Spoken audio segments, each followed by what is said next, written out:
The rotator cuff is a set of 4 muscles and tendons that help stabilize and move the shoulder. If the rotator cuff tears, the shoulder can be weak and painful. The most commonly torn tendon is the supraspinatus tendon on the top of the shoulder. If a tendon tears, the muscle to which it is attached no longer functions, and the result is weakness. Function can usually be restored by suturing the tendon back to the bone from which it tore. This usually relieves the pain. The repair can be done either through a very small incision, the mini-opened method, or with the aid of an arthroscope.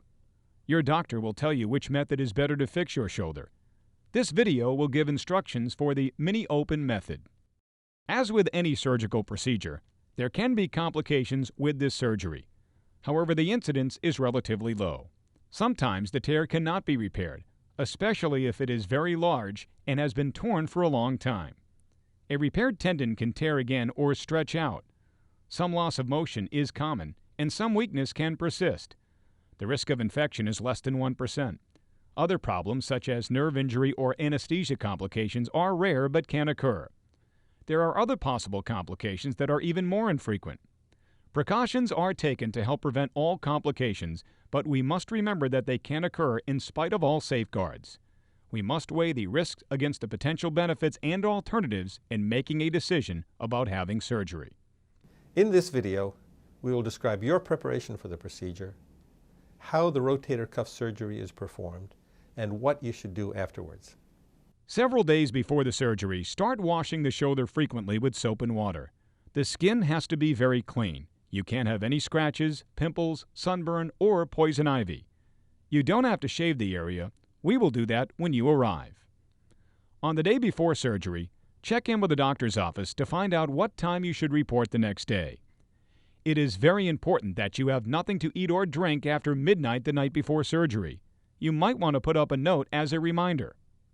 Now let's look at what you will do on the day of surgery. The operation will be done either in the MGH Surgical Daycare Unit on the 3rd floor of the Wang Ambulatory Care Building or at MGH West Outpatient Surgical Center, which is located off Route 128 in Waltham. You can see MGH West from Route 128. In the preoperative area, the anesthesiologist will start an IV. You will then be taken into the operating room. When you wake up in the recovery room, your arm will be in a sling. Sometimes we use a sling that holds your arm out to the side to take tension off the repaired tendons. Remove the sling and do pendulum exercises as instructed by the doctor. How much you are permitted to use the shoulder will vary depending upon the type of tear that has been repaired. It is okay to remove the bandages and shower in 2 days. To summarize, please remember the following important points. Get the skin clean and have nothing to eat or drink after midnight before the surgery. Please reread the written instructions you were provided. After surgery, please make a follow-up appointment in about 7 to 10 days. If you have any questions, please call.